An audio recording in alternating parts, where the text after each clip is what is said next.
आपने अपनी आबादी को ये पानी की सप्लाई और 103 मेगावाट हाइड्रो पावर के उत्पादन के साथ ही साथ 27 मेगावाट सोलर के उत्पादन और मध्य प्रदेश और उत्तर प्रदेश में 10 जिलों को और उत्तर प्रदेश के 4 जिलों को इससे लाभान्वित किया गया है। हमारे मंत्रालय द्वारा इसकी पर्यावरणीय स्वीकृति दी गई है और यहाँ के जो बायोडायवर्सिटी है, फ्लोरा फौना है, यहाँ के जो स्पीशीज है और यहाँ के जो पार्क है, उसके लिए जो मिटिगेशन मेजर्स हैं वो हमारे मंत्रालय द्वारा किए गए हैं। शेष सभी जो कार्य हैं वो राज्य सरकार और वो जो पानी का वितरण है ये उनके मंत्रालय के संबंध में है, इसलिए इसकी जानकारी उनको वहाँ से எஸ்ஐஆர் உள்ளிட்ட அரசியல் பரபரப்புக்கு மத்தியில் நாடாளுமன்ற குளிர்கால கூட்டத்தொடர் தொடங்கி இருக்கிறது. நாடாளுமன்ற மக்களவையில் எதிர்க்கட்சி எம்பிக்கள் தொடர்ந்து முழக்கங்களை எழுப்பி வருகிறார்கள். இதற்கிடையே பிரதமர் மோடி பேசிய அந்த காட்சிகளையும் நாம் பார்த்து வருகிறோம். உறுப்பினர்களை பேச விடாமல் எதிர்க்கட்சி எம்பிக்கள் கூச்சலிட்டு வருவதால் அங்கே பரபரப்பான சூழல் நிலவி வருகிறது. நாடாளுமன்ற மக்களவையில் எதிர்க்கட்சி எம்பிக்கள் தொடர்ந்து முழக்கங்களை எழுப்பி வருகிறார்கள். सदन नहीं चलाना चाहते, सदन में चर्चा नहीं करना चाहते। Anurag Sharma second supplementary.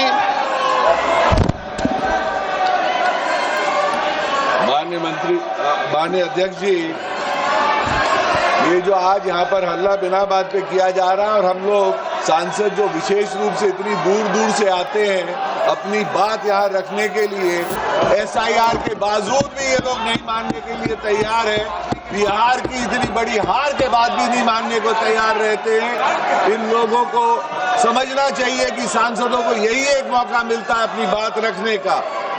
माननीय मंत्री जी से आग्रह है कि केन बेतवा जो इतनी बड़ी सौगात आदरणीय प्रधानमंत्री जी ने बुंदेलखंड के वासियों के लिए दी है, उसमें मैं आग्रह ये करना चाहूंगा कि मेरे कुछ क्षेत्र उसमें से वंचित रह रहे हैं, अगर उसकी डीपीआर में वो क्षेत्रों को और ऐड कर दिया जाए।